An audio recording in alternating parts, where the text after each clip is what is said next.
Welcome to the Three Martini Lunch. Grab a stool next to Greg Columbus of Radio America and Jim Garrity of National Review. Three Martinis coming up. So glad you're with us for the Wednesday edition of the Three Martini Lunch. We have only bad martinis for you today. We just need to tell you that right off the top. But we are brought to you today by ExpressVPN, so that's always nice. And let's start with one that's been a bad martini for a long time now, and that is the state of the debate of when to get kids back in school. Some won't do it at all. Some are on a hybrid. Some are trying to be more aggressive. Some don't even expect to be back in the fall. It's just maddening.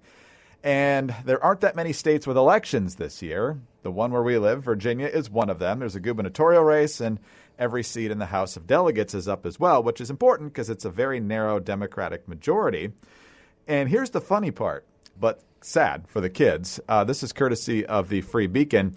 The decision by Democratic Virginia Governor Ralph Northam to push for teachers to return to the classroom next month has infuriated teachers' unions, putting Democrats running to be his successor in a political bind. Candidates must decide between leaning on science that says it's now safe to open schools or falling in line behind the state's powerful teachers' unions. Thus far, the candidates are falling in line behind the unions. Not a single Democratic candidate for governor, including Northam's predecessor, Terry McAuliffe, has voiced support for the decision to open the schools on March 15th, which has been attacked by the Virginia Education Association, the state's largest teachers union. Neither McAuliffe nor any of his Democratic primary challengers responded to a Washington Free Beacon request for comment, which is probably not a huge surprise. So for those who don't know, Virginia, you can't run for re-election as governor. You can run again after you've been out of office for 4 years, so that's why Northam's not going to run again. Not that he probably would have won anyway, but there's a very wide field here. McAuliffe is probably the front runner, but it's going to get pretty ugly here, I think, as we get closer to the primary.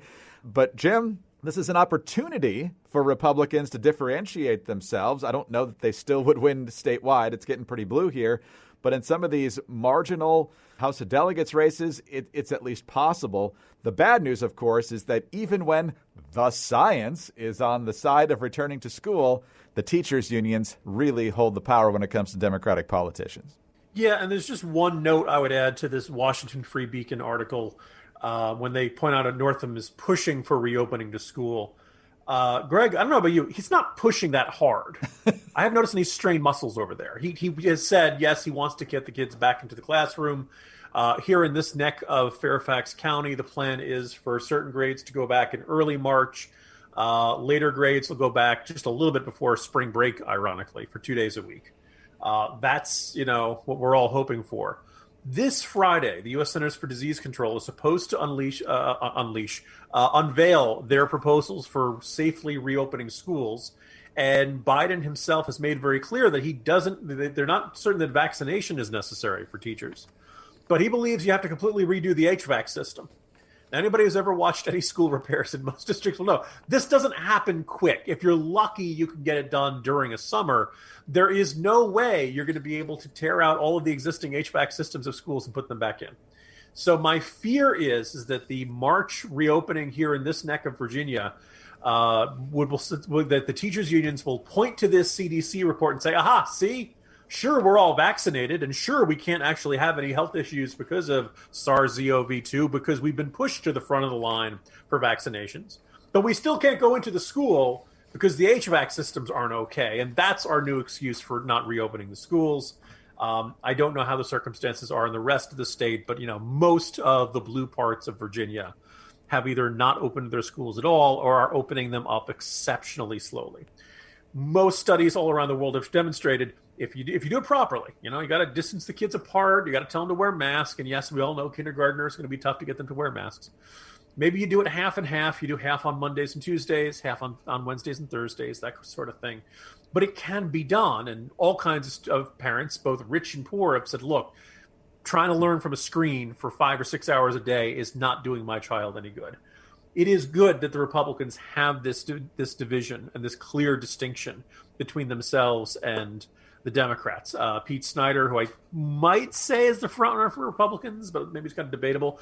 But anyway, open our schools is one of his hashtags. Like, this is the centerpiece of his argument. He says 5 days a week, every week, with a teacher in every classroom. we'll see what happens. Clearly, the Democratic candidates looking to be Northam's successor feel no pressure for this. The only factor that I can see this is probably the preeminent issue, certainly amongst parents in Virginia. And now the question is, does this get resolved one way or the other before November? In other words, if the teachers' unions relent and it's okay to go back to school 5 days a week, get back to normal in September, terrific. Then the good news for Democrats is this issue will disappear.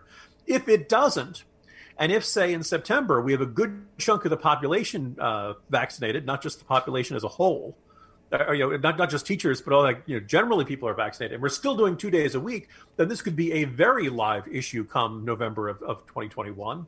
And who knows, maybe Republicans will be able to use this in a way that will add to their majorities in state legislature and win them the governorship, lieutenant governorship, and attorney generalship. I would love to have the majority back in the House. Jim, if this HVAC thing persists, I mean, talk about moving the goalposts. They're not just like budging them. They're like picking them up, putting them on a cargo ship and taking them across the ocean at this point with what has to happen for things to safely reopen. Like you said, that's not going to happen till the fall. So voters usually have a pretty short memory. So if it's solved over the summer and everything's normal come September, the voters probably won't think about it that much come November. But if, in your own county of Fairfax, the teachers said they don't want to be back in the classroom until all the kids are vaccinated, or if you got this HVAC thing happening, this is going to be a real live issue. And it's only going to be when the polls really turn, kind of like the riots in the Democrats last summer, that you're going to get some people going, on second thought, maybe that's not such a good thing. But at that point, it might be baked in the cake for the libs. I don't know. Yeah, well-mannered, multi-ethnic suburbanites don't riot, Greg. That's why Democrats don't listen to us. They might listen to you on social media if you make enough noise. But, social media has been kind of a tricky platform lately, too, because social media and big tech, they're clamping down on different accounts. It's not just the president, former president Donald Trump. I think Devin Nunes got kicked off of Twitter yesterday. I don't even know exactly why. But what can you do? You could deactivate your social media accounts, but that's kind of what they want anyway. At least some of them might. But instead of letting big tech sites try to control your speech or flag different posts with their version of the truth, why not revoke their right to your data? And that's why you can use ExpressVPN to accomplish just that, to protect your online data. Have you ever wondered how free-to-access social media companies make all their money? Well, one way is by tracking your searches, your video history, and basically everything you click on. And then they sell your valuable data. When you use ExpressVPN, you anonymize much of your online presence by hiding your IP address. That makes your activity more difficult to trace and not easy to sell to advertisers. What's more, ExpressVPN encrypts 100% of your data to protect you from eavesdroppers on your network. And the ExpressVPN app could not be any easier to set up. You just tap one button on your phone and computer, and you are protected. Just remember, if you're not paying for a product or service, you are the product or service. It's finally time to say no to censorship and take back your online privacy with the VPN you can trust at expressvpn.com/martini. By visiting our link, you'll get an extra 3 months of ExpressVPN service for free. Again, that's expressvpn.com/martini. expressvpn.com/martini to protect your data today. All right, Jim, today is day 2 of the impeachment trial of Donald Trump over the events of January 6th.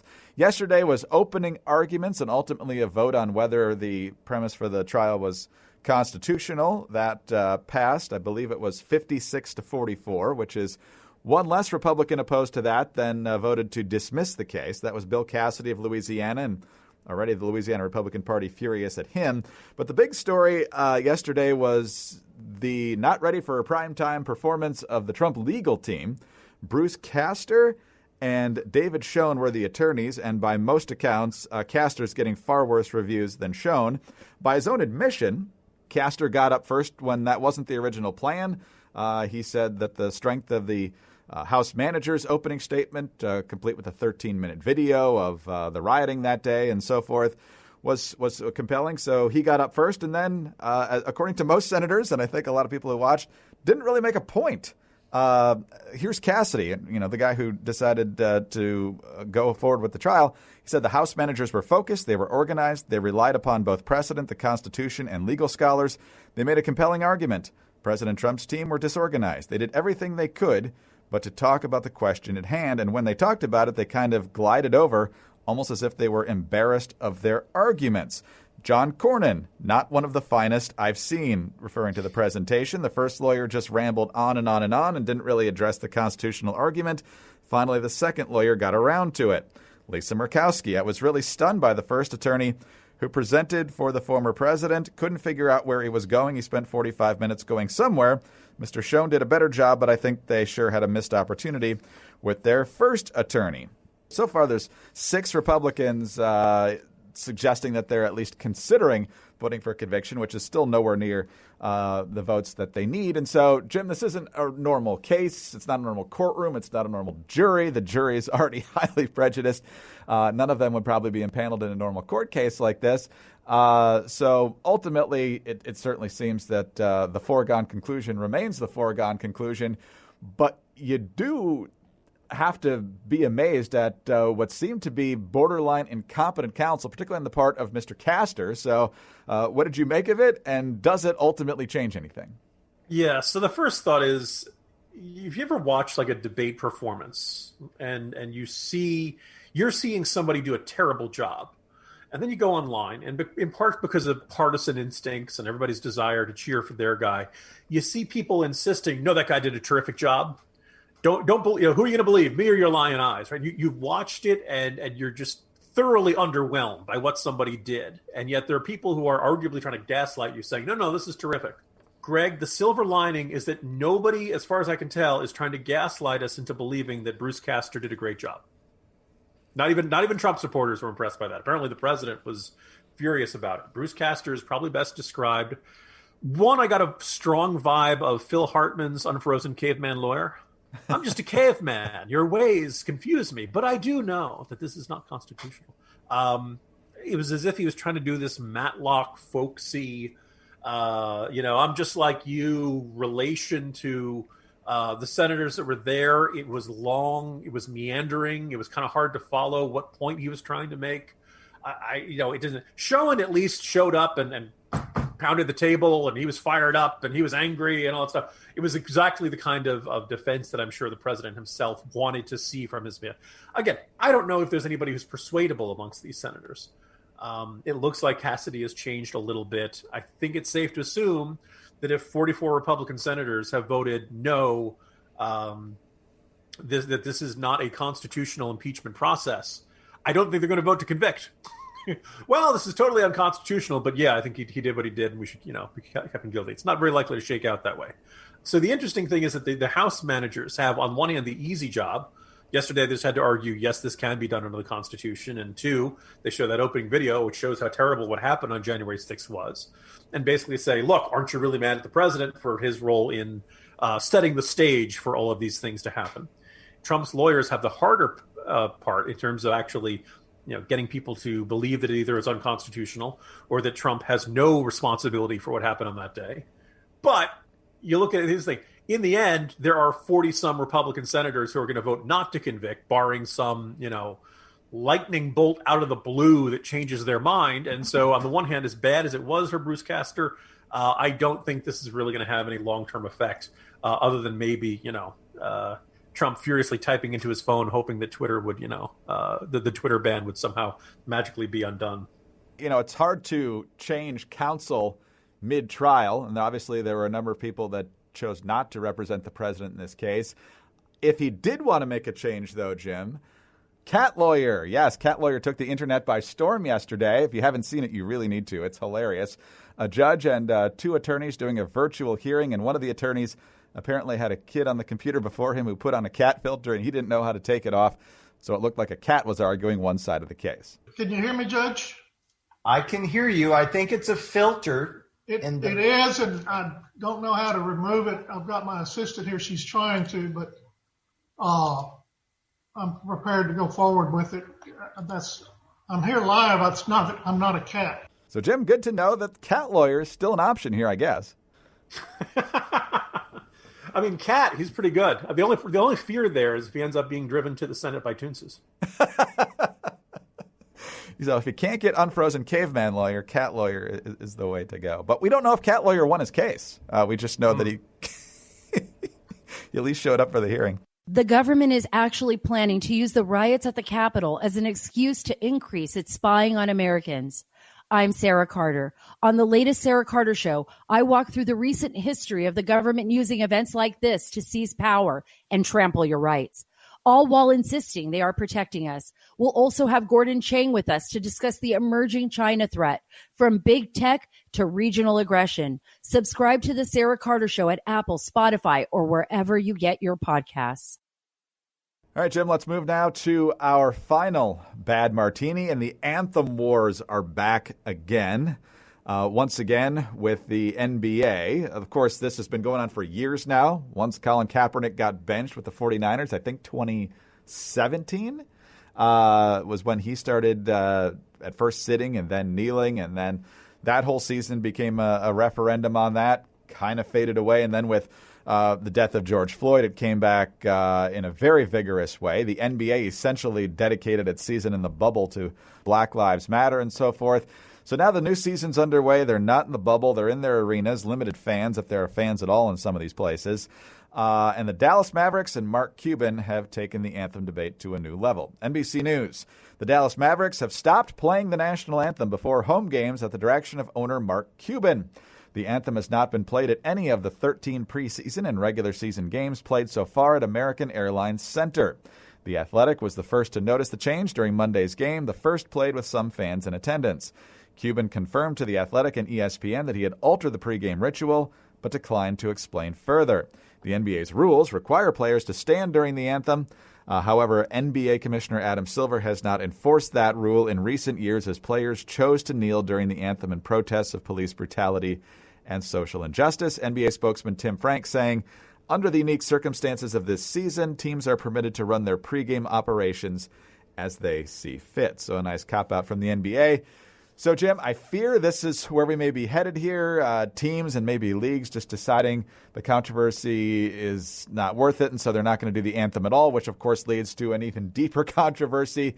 How do we not honor America before our games like this? And so infuriating. It never needed to get this far. I certainly love the anthem before the games and done in a respectful way.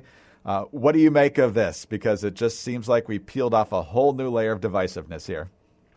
So one of the great ironies is that back in the early 2000s, there was one NBA player who refused to stand, and it was a 2-day story. It was not a major controversy. Only Kaepernick later, about 10, 15 years down the road, did this turn into a huge deal. I think the Dallas Mavericks are totally wrong to do this. And they're making this decision because Mark Cuban wants it this way. If Mark Cuban said, no, we're doing the national anthem, and I expect all of my players to stand, and if you don't wish to stand, you want to stay in the locker room, you're free to do that. But, there's no kneeling, no disrespectful behavior. If you're going to be there, you're going to be good. You're respond properly. Then, he is the owner. He can set that policy themselves. I don't think this is going to, play all that well in Dallas. Texas does not strike me as the kind of state where people are just going to shrug this off and have no big deal. I will say it interesting that we are 13 games into the season, or season and preseason together, before anybody noticed, which is kind of an oddity. I think part of this is, are they allowing fans at games in Texas yet? Apparently, they said it's the first one the other night that folks were allowed in the stands. So I guess they're easing into it, but I'm guessing on a pretty limited basis. I mean, it's almost that, tree falling in the forest sort of thing. Like, until people were there to notice they weren't playing it, if your only way to access it all is through the telecast, then, that's generally not shown as part of the telecast. Occasionally, I've seen it once in a while at the NFL games, and when players were kneeling, it was a bigger deal. But by and large, you have the two guys talking in the booth. They cut down to the field. It's the opening kickoff or the opening tip-off on the court, and the game gets started, and it's not part of the telecast. Again, I think there'll be considerable backlash to this on Cuban. And the other intriguing thing about this is that Cuban, between his reality show and periodically saying he's going to run for president, and he was the president in one of the Sharknado movies and all that stuff, Cuban seems like the kind of guy who is convinced he has come up with some brilliant solution to this. And I do not think that this is actually a brilliant solution to this. I think a lot of people will be very bothered by it. It's really remarkable how something that was completely uncontroversial for decades and decades and decades suddenly became controversial because some folks, generally on the extreme left, decided they wanted to make it controversial. Nobody had a problem with the standing for that. But I didn't see anybody objecting to when we added God Bless America after 9/11. You know, you can gild the lily. You can do too much of this. But by and large, this controversy had started to die down.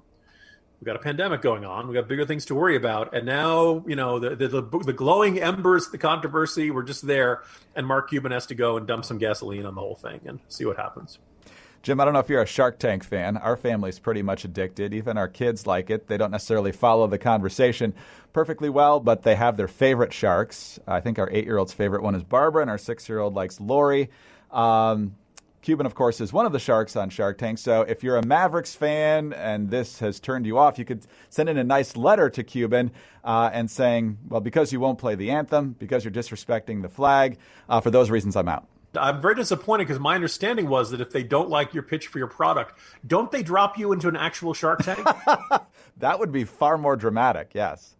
That would be much better than just sulking out the door like some of them do. But, yeah, that would add a whole new level of drama. Maybe even sharks with freaking lasers on their heads. It's Mark Burnett. That'd be great. More exciting show. It's Mark Burnett, man. Don't give him any extra ideas, because otherwise you better have your numbers when you go into the Shark Tank, or you're really going to be in trouble. Jim, let's hope for at least one good martini tomorrow, maybe. It's February, and already our standards have lowered that have gotten that low. Jim Garrity, National Review. I'm Greg Corombos, Radio America. Thanks for being with us today. Don't forget about our friends over at ExpressVPN. Get that extra 3 months of VPN free. And also, don't forget to subscribe to the 3 Martini Lunch podcast. We are very grateful for your 5-star ratings and your kind reviews. You can get us on those home devices. All you have to say is play 3 Martini Lunch podcast. Follow us on Twitter. He's at Jim Garrity. I'm at Dateline_DC. Have a great Wednesday, and we'll be back with you on Thursday for the next 3 Martini Lunch.